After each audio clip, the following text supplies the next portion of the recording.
Welcome to the award-winning RotoWire Fantasy Basketball Podcast, brought to you by RotoWire's free trial at rotowire.com/try and DraftKings Pick 6.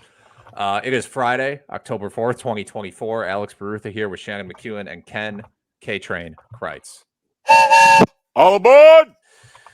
Well, this is the first Friday RotoWire Fantasy Basketball Podcast of the season. I'm happy to have Ken and Shannon back. This is, I think, third or fourth straight year Shannon has been like, I don't know. He's like the Charles Barkley of the RotoWire Fantasy Basketball Podcast, where he's like, this is my last year, and it's been the case for 3 years. So today's podcast, however you're listening, we're going to start off with some news, mostly about injuries. So if you've been sort of sleeping on NBA news, if you've been, playing fantasy football, paying attention to the NFL season, you might have not caught some of this news. And then after that, we're going to jump into some potential busts for the upcoming 24-25 fantasy basketball season.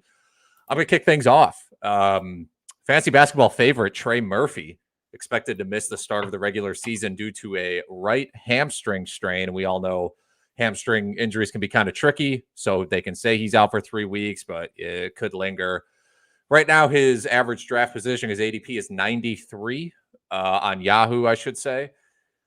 One of the NBA's up-and-comers. Everybody loves him. He's a potential breakout candidate, right? But the question is, Shannon, when he gets healthy, how does he find the minutes and the usage to reach this ADP or go above it in terms of value on this New Orleans team, which got even more complicated with the addition of DeJounte Murray to the lineup? Yeah, Murray's presence absolutely disrupts things for Murphy's breakout. But looking back to last season, the final 19 games, including the playoffs, he started 16 of those 19 games and averaged 15.5 points, 6.8 rebounds, 1.2 steals, tons of threes, attempting 8.1 threes per game and knocking down 3 of those, solid percentages, and 38 minutes per game. I do believe that Murphy is one of the better players on the Pelicans team. He's definitely a top 5 player on that team.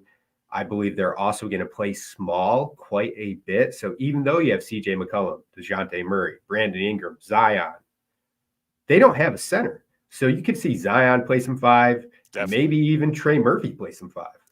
They need his outside shooting. I mean, he's a career 40% shooter from behind the arc. Murray clogs things up more. He doesn't create spacing. He and McCollum are frankly a little too repetitive. He's arguably their best catch and shoot guy, which is what they really need on this team. And is Ingram going to be healthy? I don't know.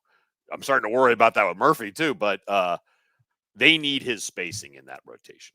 Yeah, I would say the hamstring injury gives me more pause. I was happy to grab it. Murphy in the 90 to 110 range. His ADP varies considerably based on site, based on format. Really liked him in that 100 range, though. I'm still probably there, giving, right now the scheduled time missed is 3 weeks, 3 to 4 weeks probably. So I'm still going to take him there. It only means he'll possibly miss the first couple games of the season. But it does put a damper on his breakout potential, at least early on. Well, maybe you can grab him around later. Mm-hmm. Hopefully. Yeah. Let's go to San Antonio. Take us to San Antonio. Yeah, let's go to San Antonio, where Devin Vassell, unfortunately, underwent a second foot surgery in late June. This is just coming out now. He's going to be reevaluated November 1st. Gents, if Vassell is out for extended time, could Harrison Barnes be the Spurs' number 2 scoring option after Wemby? Who gets a bump if Vassell is out?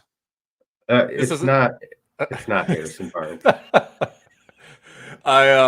This is an interesting question because my gut feeling is that Popovich will start Malachi Branham. It's a gut feeling. Now, I don't think he's actually going to get this massive usage bump and see like 35 minutes a game and be worth rostering in fantasy necessarily. I think a lot of the usage is still going to go to Keldon Johnson, whether or not he starts and comes off the bench. I think Chris Paul might be a little more aggressive to start the season when he's fresh. And the rookie, Stephon Castle, who I thought looked great in Summer League, already looks like he has an NBA body, plays really aggressively. His shot's a question, yes. Whether or not he starts or come off the bench, I think he could see more usage. So I don't know if any one guy in particular sees some massive usage bump, especially with the way it's a new look Spurs team. We don't 100% know. But yeah, it's a tough blow with the Spurs team. I agree. Stephon Castle's the guy I'm most excited about. He was a top 5 pick, picked 4th overall by the Spurs this year. They obviously like him if they're selecting him that high in the draft. And Keldon Johnson, he's still around. He didn't light it up last year like many were hoping, but he's still there, and it just means more looks and more opportunities. They also have, a guy like Sohan. I feel like you can plug him in multiple positions, so they could actually play a bigger lineup with Chris Paul at the point guard and basically 3 small forwards alongside Paul and Wemby. So I would say Castle or Keldon Johnson would be my 2 options. But the real question is, what do you do with Vassell? We were very high on him 2 weeks ago. Before this injury was announced, he was identified as a sleeper by many folks in the RotoWire office. I love picking him top 75. I would go there. I think I went as high as 65 in some best ball drafts. Now you can get him in the 90 range. I'm happily taking him there, even though he's probably going to miss some time. Yeah, I would say the 90 to 100 range. My concern is just it's a foot injury. He had to get a follow-up surgery on it. I'm pretty sure they're going to be cautious, and they can say like, "Hey, we're going to reevaluate him November 1st." To me, that means very little, because that could mean they reevaluate him and they're like, "He's actually we'll reevaluate him again in 2 weeks." And so I think there's a real chance Vassell is not playing, doesn't see 30 minutes a game until like mid-December. So I think where you draft him, how high you draft him, it comes down to league format as much as anything. How many IR spots do you have? How deep is your bench? Things like, if you have 2 IR spots in your league, go ahead and draft him at pick 90, just stash him. But yeah, it's tougher in a league that doesn't have as much flexibility. On a per game basis, he was top 70 player last year. He was. Shannon, we also got some injury news out of LA with the Clippers. Yeah, it was revealed recently that Kawhi Leonard underwent off-season knee surgery, the 3rd time his right knee has been operated on since suffering a partially torn ACL in 2021. So maybe Steve Kerr is not the devil. Or he's the devil for not playing Tatum, but he's not the devil for sending home Kawhi. Well, okay, so Ken, Kawhi, he says he's going to be ready to start the season. The expectation is Kawhi Leonard healthy to start the season. Where, like, his ADP has been hovering throughout draft season around 35. Does this news, like, how far does Kawhi Leonard have to fall for you to draft him? Well, for starters, I can't believe he played 68 games last year. I know. Kudos to him for that, because I sure was expecting something in the 50s. I probably have to go 4th round for him, unless I just hate my first 2 picks and need to reach for the skies in the 3rd round. But gosh, this sure seems like the real true history of Kawhi, not last year's outlier. So I'm probably 4th round, late 3rd on Kawhi. Kawhi, really, though, if you got a daily transaction league, though, I'd boost him up. I mean, goodness, when he does play, he's fantastic. Yeah, that's something we've talked about. But it's good to mention again with these injury-prone guys. If it's really tough if you're in a weekly lineup league. I play in a lot of weekly lineup leagues because they could get hurt on a Tuesday, and that's just zeros. So if you have a daily moves league, it's way easier for you to slot in some of these injury guys. I think they get a small bump in value, relatively speaking. Same with IR spots, all that stuff. But I'm with you, Ken. If he's there for me at pick 40, 45, I'm going to start thinking about it, because he showed last year he could be a 1st round value player in terms of per game. I think he was 9 category total stats. He was ranked 7th or 6th. It's crazy. It just gets more risky every single year that he gets older. He's 33 right now. How many 33-year-olds are you saying, I trust this guy to play 68 games, regardless of their injury history, right? Yeah. So that's part of it as well. I'd say, based on his great production last year and the fact that he played as many games as he did, I was very happy to take him in the 3rd round before this injury was announced. I'm still, 4th, 5th round, that's still solid, because I think it is a good sign that Kawhi is optimistic about returning. I feel like in the past, when he's had injuries, he's been more shielded about when he's going to actually play. So him coming out and saying that he plans on being ready for the start of the season it does give me some optimism. And with that team, no more Paul George on the Clippers. This team is not deep. They need Kawhi Leonard and James Harden to dominate. Both of those guys are going to outproduce their production from last year if healthy. You can recover from a 4th or 5th round mistake. You cannot recover from a 2nd round mistake. Yes. Before we dive into our bus section, we got a message from Paul in the chat who says basketball season is back. RotoWire Fantasy Basketball is back. Thank you, Paul. And yes, basketball is back. There's a game between Ken's Boston Celtics and the Denver Nuggets tipping off in 1 hour. Preseason basketball starts in 1 hour in Abu Dhabi.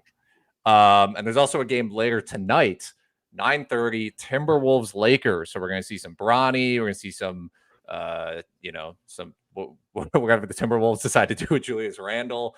That'll be good for them. But before we drop into our the section of our video where we talk about busts, we have a message from DraftKings Pick 6. We're partnering up with DraftKings Pick 6 this season, and we count down the days until NBA opening night. I can assure you Pick 6 has plenty of NFL offerings for us. You think a certain quarterback will throw for more than 300 yards? How about your favorite receiver scoring a touchdown this week? Check out Pick 6, the newest way to play fantasy football and win cash with DraftKings. Here's how it works. Pick 2 to 6 players of the same sport and choose if they'll have more or less of a given stat. We're talking yards, catches, touchdowns, etc. Lock those picks in, compete against opponents for a shot at huge cash prizes. Download the new DraftKings Pick 6 app right now and use our code ROTOPICK. That's code ROTOPICK, ROTOPICK. New Pick 6 customers, you play $5 on your first entry, you get $50 in Pick 6 credits guaranteed. Again, that code is ROTOPICK. Play $5, get $50 in Pick 6 credits. Gambling problem? Call 1-800-GAMBLER. Help is available for problem gambling. Call 888-789-7777 or visit ccpg.org in Connecticut. Must be 18 plus. Age and eligibility restrictions vary by jurisdiction. Pick 6 not available everywhere, including New York and Ontario. Void where prohibited. 1 per new customer. Bonus is awarded as non-withdrawable Pick 6 credits that expire in 30 days. Limited time offer. See the terms at pick6.draftkings.com/promos. All right, let's talk some fantasy basketball busts. Players that we think are overrated, and that personally at their current draft position, we just don't want a piece of. I'm gonna kick things off with Chicago Bulls center Nikola Vucevic. ADP on Yahoo right now of 54. It's about where he ranked last year in 8-cat. The man is turning 34 years old this month and is on a rebuilding team. I think there's just going to be fewer minutes for him in general. No reason for them to push Vucevic to like 35 minutes a game. The potential for him to get traded is there. Maybe he starts if he gets traded. Maybe he doesn't. And he's been really healthy. Health has been a huge part of his fantasy basketball value. Happy to admit that. I'm not predicting he gets hurt, but there's less reason to rush him back this year if he does get hurt. And I just think general decline, the fact that he's on a rebuilding team and he's old, I don't want to be drafting him at basically where he ranked last year. I think there's just too much risk. There are too many other guys around this range. If I'm going to 4th round center, I want him to have more blocks than 0.7 or 0.8 a game. You need blocks in that position. And so if you're going to go early on center, I need somebody with blocks. You can get points elsewhere. Mm-hmm. I can understand. I can understand that. Oh no, I need to defend Vooch in that 50 range. Please do. All Please defend him. The fact that he is healthy all the time and plays so many games is one of his key values. Yes, he was ranked right around 50 on a per game basis last year, but if you look at total rankings, he's up there. He's top 40, right? 76 Top 35 games last year, 82 games the year before that. And no DeMar DeRozan in Chicago anymore. I know they have Josh Giddey. Zach LaVine should be healthy. But I expect Vucevic to actually carry more of an offensive load for Chicago this year. They always seem to be more competitive than they should be. So I'm happily taking him in that 50 range. And depending on the format, I think he's a steal there. Is his backup Jalen Smith an upgrade or downgrade from Drummond in past seasons? It's a grade. It's a great. I actually kind of like Jalen Smith as like a Yeah, he deep used to sleeper, he used to as be a darling. good per minute guy, but that's kind of how it is with backup centers, right? The starter gets hurt and all of a sudden the backup center is playing 30 a game and he has to be rostered. You could say that for almost any team in the NBA. I mean, to Shannon's pro Vooch debate, this is not a deep team. It's not like they've got awesome other options. Oh, this bench is horrible. I mean, this is a terrible bench. I mean, yeah. So I get Shannon's pro argument. I think he's right. Best ball leagues, especially, like it could certainly work, but I just not my style right now. Well, I'm going to stay at center for my first overrated player. I'm going to Minnesota because I believe Rudy Gobert at an ADP of 47 on Yahoo is too darn high. Rudy Gobert of the Minnesota Timberwolves. Look, they just made that big trade sending Karl Anthony Towns to New York, where they've got Julius Randle and Dante DiVincenzo as a Timberwolf. Julius Randle and Rudy Gobert are an awkward fit that will clog the lane for Anthony Edwards. Randle cannot shoot nearly as well from outside as Karl Anthony Towns did. Naz Reid, on the other hand, last year's sixth man of the year, he can shoot, and he will be much better at opening up space for Ant-Man and Randle. Unlike Karl Anthony Towns, Randle needs to operate closer to the basket, just like Gobert. And Randle is also a better rebounder than Towns. I think he's going to steal rebounds from Gobert. Look, Gobert's coming off a near career high of 34 minutes a game. He's 32 years old now. I think Minnesota is going to sit him more with an eye to the playoffs. A year ago, Gobert's ADP was in the high 60s after his first season with the T-Wolves. I think that's where he belongs this year with Julius Randle on this squad. I will caveat this: if you're in a two-center league, ignore this and use RotoWire's custom cheat sheets where you can put in the rules of your league. And in a two-center league, you're probably more willing to eat Gobert's bad free throw percentage. Yeah, I think you're right. You're right about Gobert, the age, the fit. I don't love it. I think, if you're in a head-to-head league and you're targeting blocks and rebounds, like if that's your build, sure, draft Gobert as ADP. But like if we're talking general roto, general points, yeah, there's reason to be concerned. And you mentioned, I don't want to steer the conversation too much away from Gobert, but you mentioned you don't necessarily love the fit with him and Randle. You're pointing to Naz Reid. Are you higher on Naz Reid? Like, his ADP is about pick 100. No, I wouldn't take Naz over Gobert, but I'd rather wait later and experiment with Naz. Okay. I just don't want my late third, early fourth round center to be someone who I think's usage is going to go down. I'd much rather get him high 50s, low 60s. Yeah, I'm way more worried about Naz Reid's presence being hurting Gobert's value than Julius Randle's. Who is your first bust/overrated player, Shannon? We're going to stick with the big man theme. Jaren Jackson Jr., Memphis forward/center. His ADP is 33 on Yahoo and 32 on Fantrax. He has a much more reasonable ADP of 60 on ESPN, 50 on Underdog for best ball leagues. I'm fine taking him there. But 33 and 32 is far too high. He ranked 60th in total production last season and 55th on a per game basis.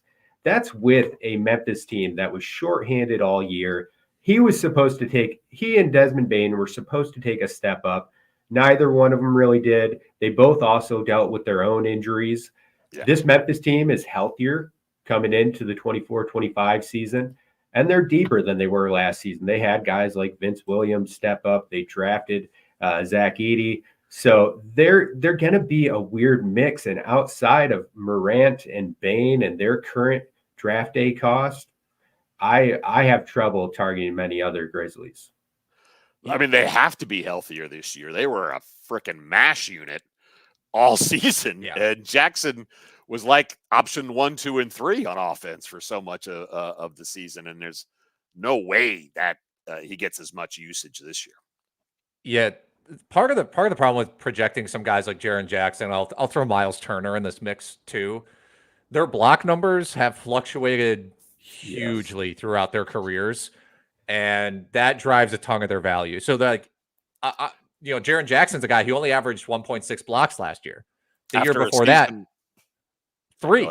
Yeah. So it's like, yeah, maybe he loses some offense, gains some defense back this year. Same goes for guys like Myles Turner, where it's like Myles Turner can rank 25th if it all came together for him. But if it doesn't, he's going to rank 70th. Well, Edey's in there for one reason, to protect the rim. And so a lot of those Jackson blocks are going to turn into Edey blocks because Jackson's having to hang out by the arc or, on the perimeter while Edey's eating up the key.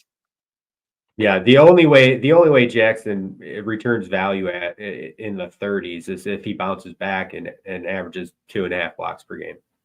Mm-hmm. My second bust for this season, Mikal Bridges, guard / forward of the New York Knicks, was on the Brooklyn Nets last year, got traded.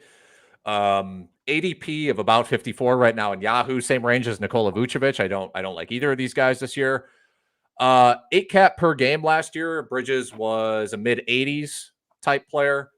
And he ended up taking a back seat to Cam Thomas last season from the scoring perspective, from a usage perspective, which was unexpected and unfortunate for people who bet on Bridges last year. Shot poorly too. I do think some of that I think he was kind of checked out. It's a personal opinion. But now he's fighting for usage with Brunson and Karl Anthony Towns. And I do think Bridges has shown us enough throughout his career that he should be a third option on offense. He shouldn't be above Cat necessarily. And he definitely shouldn't be above Brunson. So I think there is potential for Bridges to up his defensive stats and play more minutes because it's Tom Thibodeau. And people forget, but Bridges took second in Defensive Player of the Year when he was in Phoenix. And never misses a game. Never misses a game. All of this stuff is true. I just think there are players in this range who both have a similar floor with higher upside. So this is not the year I'm jumping in on Mikal Bridges. He's going to do a lot of standing there behind the arc, hoping he gets a pass for a catch and shoot 3. And he's not nearly going to get the drive opportunities he had back with the Nets. He's going to help the Knicks win games, but his role and fantasy production is going to be more akin to what we saw from him when he was basically the third or fourth option in Phoenix with Booker, Chris Paul, DeAndre Ayton, and Bridges all on the same squad. He's basically in the same scenario now, except with a point guard who scores even more. I disagree with the RotoWire projection. I mean, to your point, Alex, I think he's going to be a 16.5 points a game guy, not the almost 20 he was putting up last year. And it just from usage rate, he's just not going to get the shots. Yeah. Who's your second bust, Ken? I mean, I'm not going to go so far to call him a bust, but I am scared about Kevin Durant, forward for the Phoenix Suns. I'm scared at him of an ADP of 14 on Yahoo. Yes, this is a repeat from last year. And yes, last year I was completely wrong. Durant played 75 games.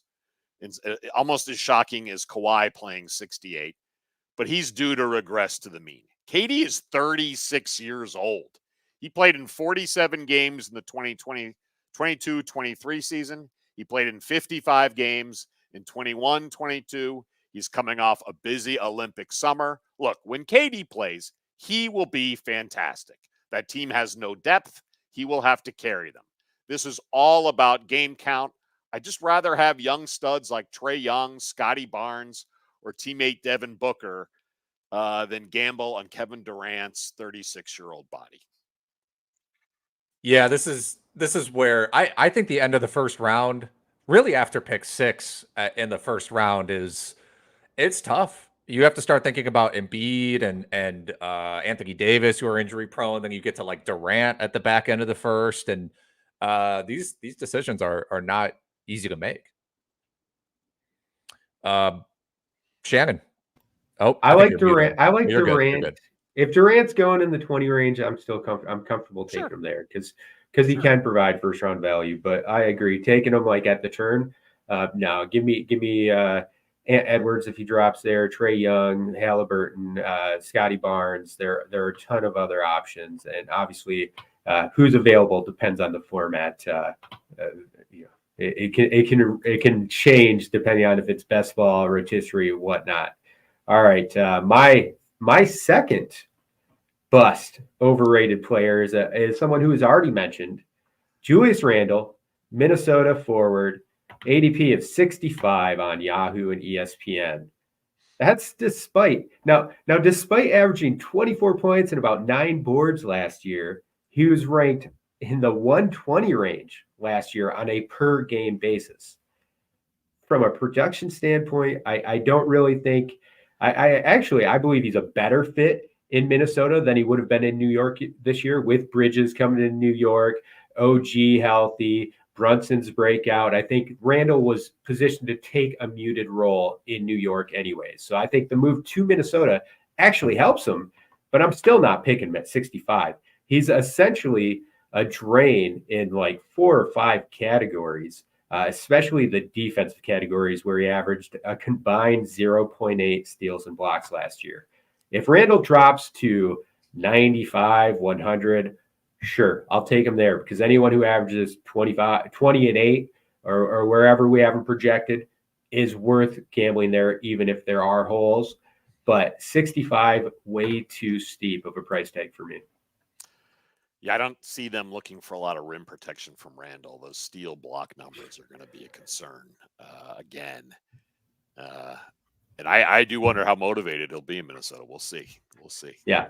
Points-based leagues, best ball, DFS, still the same guy. No issues there. I'll take him much higher than 65 in those formats. And let's not forget, too, there were days where Randle was a real field goal percentage worry, and that could come back, especially if they're expecting him to shoot outside like Towns did. Maybe the message here is just we don't know what the usage rate's going to be of the 3 bigs in Minnesota till they get 10, 15 games under their belt. Or the minutes. Is he going to play 35 minutes a game like he was in New York, or is he going to play 29 minutes a game? And then it's more Naz Reid, small lineups with Jaden McDaniels, and then you run 3 guards, Edwards, DiVincenzo, Conley. So, yeah, it's a little bit of a risk right now. All right, my third bust, Brandon Ingram, forward for the New Orleans Pelicans, ADP of about 63 on Yahoo, 8 cap per game, past 3-4 years he's been as high as 38. Been as low as about 60. So you're getting him at a low point, relatively speaking here, but secretly very injury prone. Has only played more than 65 games once in his entire career, and that was his rookie year, where he played 79, I believe. And now, as we talked about at the top of the show, he's competing for even more usage than in years past. They bring in DeJounte Murray to start at point guard. CJ McCollum's going to be at shooting guard, then Ingram. Then you have Zion Williamson, who's going to, for all intents and purposes, is still the team's leader. And you have Trey Murphy coming off the bench, who's going to want his shots. So, not to mention the rumor mill about like they want to trade him. So it's just a lot of question marks around Ingram. He is not in their future, right? Like they tried to deal him. Nobody offered anything for him because they're all worried about his injury and his contract expiring. So the fear that he's not in their future, and they really don't know who to start, or they've got him. They're not figured on their starting rotation yet. A lot of reasons for concern. Yeah, it's even. Go ahead, Al. I was just saying, I get. He can only slip so far because he's 20 points, 5 rebounds, 5 assists. Like, it's just valuable. And when you're in that 60 to 70 range, like, there's just not that many guys there that can do that, even if they're injury prone or whatever. What were you going to say, Shannon? I mean, it's not too dissimilar to Julius Randle in that he is a drain in multiple categories, or a non-positive, I guess is a better way to term it, in multiple categories. You see the 25 or the 25 and 5, and that's obviously something you want to target in fantasy, but only 1.3 threes per game last year. Only 1.4 combined steals and blocks. That's a negative. Those are 3 categories where he's basically a non-positive contributor for most standard sized leagues. I still like him. I would draft him. I think a trade might actually increase his value, but on a per game basis last year was only in the 80 to 90 range of value. And the free throw shooting took an odd 8-point hit last year, which is alarming. And for a guy that was in the 60s his first 3 seasons, then became a really good free throw shooter, and then took an 8-point dip. The potential is there for something in the 70s that's also a problem. Ken, who is your third bust? My third bust, I'm gonna beat this drum again. In Golden State, forward Andrew Wiggins. Now, this is a lot later in drafts. I was trying to pick players from different sections of the draft board. But Wiggins has an ADP of 112 on Underdog. He's a big name, but that ADP is just too high. His 9 category totals last year, he ranked 179, despite still playing in 71 games. And that's atrocious. I'm not sure Andrew Wiggins still loves the game of basketball. He has stunk for 2 years. I know he had some personal issues. We don't know what those were, but 2 years is too long of bad play. He's locked in for $26 million this year and $30 million next year. I really question his motivation.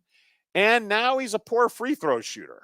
Frankly, I'd rather take upside gambles on a Zach Edey, Pods in Golden State, Dante DiVincenzo, Scoot Henderson, or Keontae George than continue to watch Wiggins' game decline. I agree with pretty much everything you said. I get why people are like, there are going to be people who are like, well, somebody has to score in Golden State. So I'm gonna ask you a leading question now.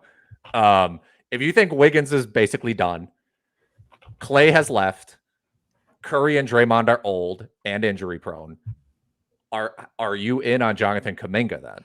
Because somebody has to do something for this team. Yes, and he's their future, right? At some point, in. Okay.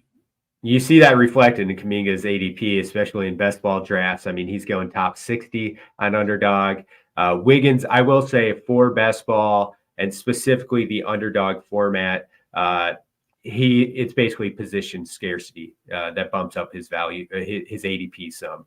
So forward's a little bit shallower, especially top end forward is a little bit shallower on Underdog. Other formats like DraftKings, best ball, forwards extremely deep, and you get, or drafters, best ball, same thing. You can get great forwards like Wiggins much cheaper. All right, our final overrated player of the day. I'm gonna stick in Golden State. Buddy Hield, guard, forward, probably mostly guard for the Warriors. He's the new guy coming in. One of the new guys coming in. His ADP on ESPN is 92. His ADP on other platforms is much more reasonable and where it should be, in the 120s, 130s, 140s. I fully expect AirPods to start in the backcourt alongside Steph Curry. That means Hield's likely coming off the bench, unless they go with a small lineup and Wiggins is out for some reason. But Buddy Hield, he's basically become a one category fantasy player, contributor at this point of his career, with that one category being 3-pointers. 3-pointers is also a category that's probably most replaceable in terms of looking for production on the waiver wire. So I'm avoiding Hield at ESPN's ADP. The only way I'm picking him is if it's the final couple rounds of the draft and I am absolutely desperate for 3-pointers. In that current range on ESPN, you can go Bradley Beal, Vassell, Scary Terry in Miami. Tons of players to select in that range that I think have much higher upside than Buddy Hield. Yeah, I think it was pretty telling. He just could not get on the floor during the playoffs for Philadelphia. And he was a new guy on the team, and to some extent that's going to make things uncomfortable. But I agree with everything you said. He's a threes guy. Is he really going to play more than minutes in the mid-20s? Turning 32 later this year. And they have other. If there's one place the Warriors have some backcourt options, it is guard. He's just going to be so streaky. I just think one night he'll catch fire and one night he won't. And Pods will get all the minutes. Like, predicting which night he plays well is going to be a real dilemma in a very shifting lineup for Golden State. Mm-hmm. Ken, let's go to some fan questions. We got a decent. Yeah, what do we got here, gentlemen? Well, one question, just some general thoughts. What are we thinking about Myles Turner next year? You mentioned it earlier in the pod, Alex. I feel about Myles Turner about the same way I've always felt about Myles Turner. Not to dodge a question too much, but it's like if he can stay healthy and he has a good year on blocks, he is gonna rank like in the 30s. I can't draft him there because you don't want to draft a guy like that at his ceiling. He's got an ADP on Yahoo right now, 43. I was a little worried that his minutes, he's at 27 minutes last year, and you have Siakam fully established now as the team's second option.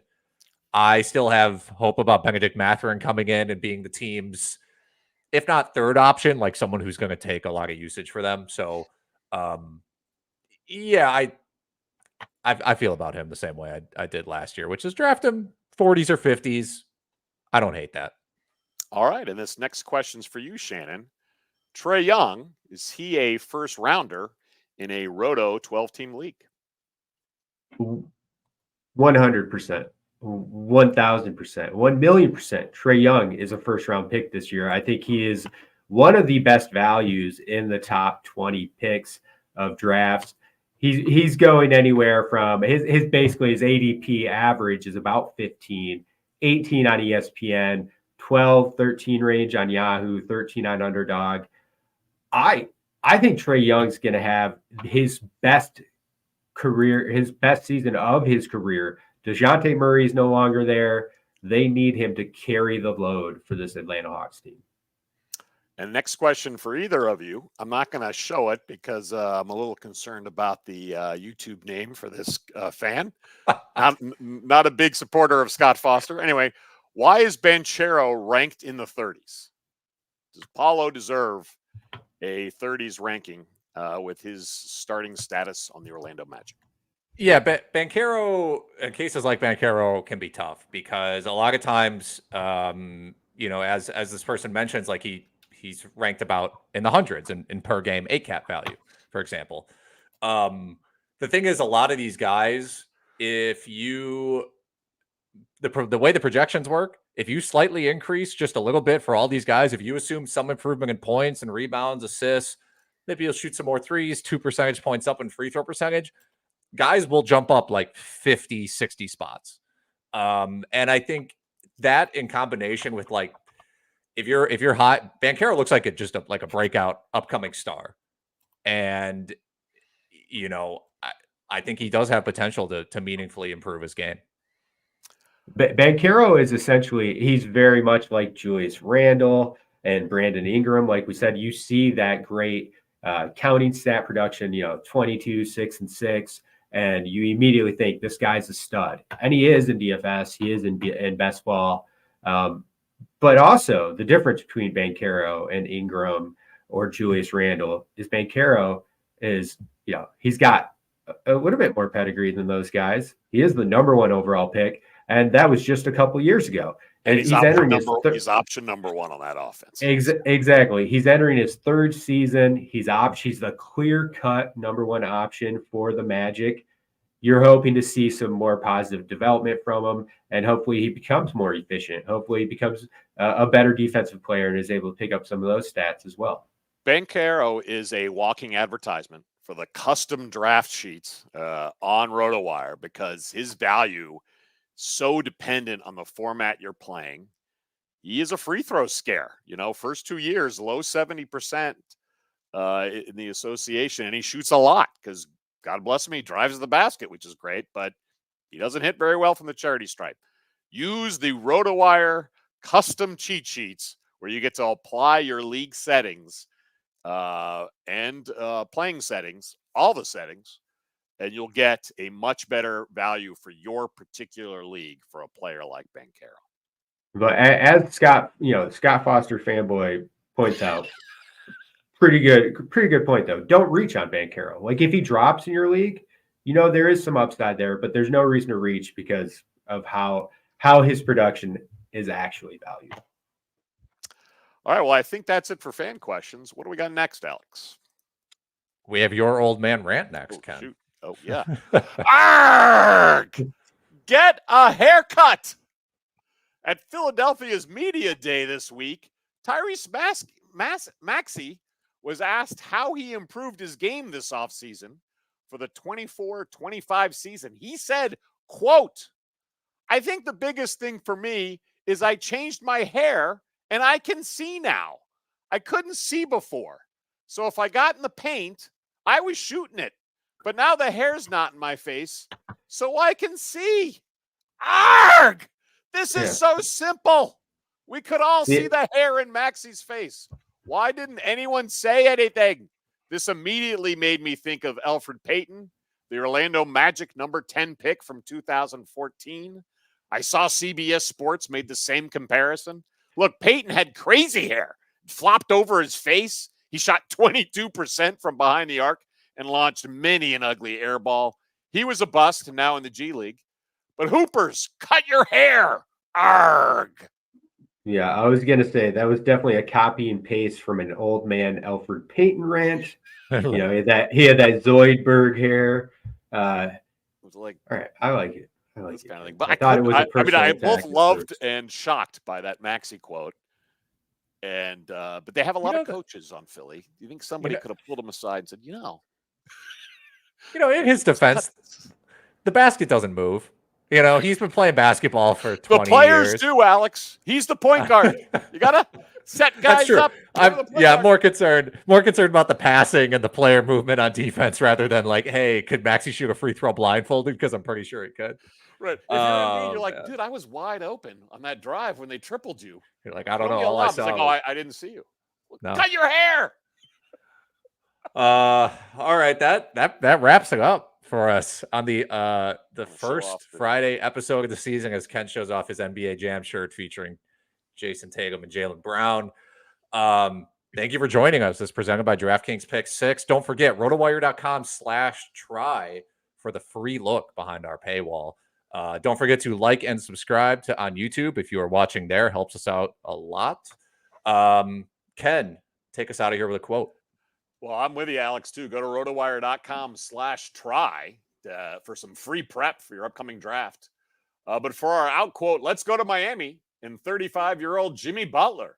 The star forward has missed 100 regular season games in his 5 Miami seasons, sitting out for injuries, rest, or other reasons nearly 26% of the time. President/Godfather Pat Riley pointed this out in the offseason when Butler made some foolish tweets during the playoffs. So Butler showed up to media day this week without the wacky hairstyles of years past. Butler said, quote, "I'm here, normal hair, no shenanigans," end quote. Attention passengers, this 3-car fantasy train wreck has hit the end of the line.